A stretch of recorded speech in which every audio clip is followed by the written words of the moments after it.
Thomas and the Breakdown Train. Every day the fat director came to the station to catch his train, and he always said, "Hello," to Thomas. There were lots of trucks in the yard. Different ones came in every day, and Thomas had to push and pull them into their right places. He worked hard. He knew now that he wasn't so clever as he had thought.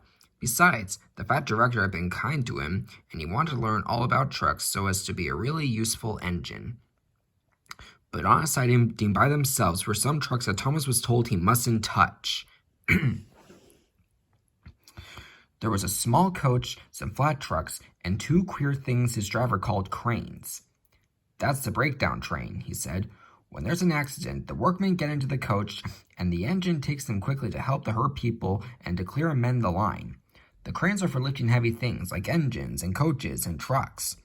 One day, Thomas was in the yard when he heard an engine whistling, "Help! Help!" and a goods train came rushing through much too fast. The engine, a new one called James, was frightened. His brake blocks were on fire, and smoke and sparks streamed out on each side. "They're pushing me! They're pushing me!" he panted. On, laughed the trucks, and still whistling, "Help! Help!" Poor James disappeared under a bridge. "I'd like to teach those trucks a lesson," said Thomas the Tank Engine. Presently, a bell rang in the signal box, and a man came running.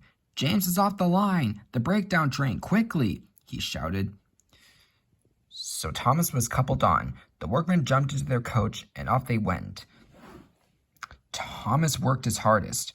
"Hurry, hurry, hurry," he puffed, and this time he wasn't pretending to be like Gordon. He really meant it.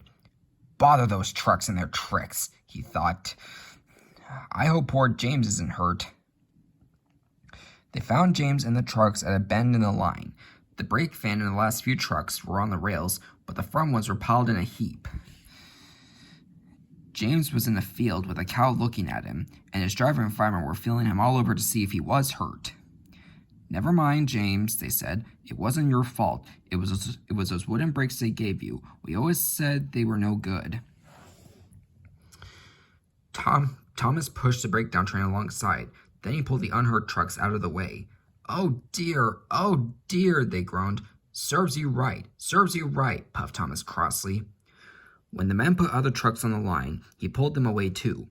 He was hard at work, puffing backwards and forwards all the afternoon. This'll teach you a lesson, he told the trucks, and they answered, yes, it will, in a sad, groany, creaky sort of voice. They left the broken trucks and mended the line. Then with two cranes they put James back on the rails. He tried to move, but he couldn't, so Thomas helped him back to the shed. The fat director was waiting anxiously for them. "Well, Thomas," he said kindly, "I've heard all about it, and I'm very pleased with you. You're a really useful engine.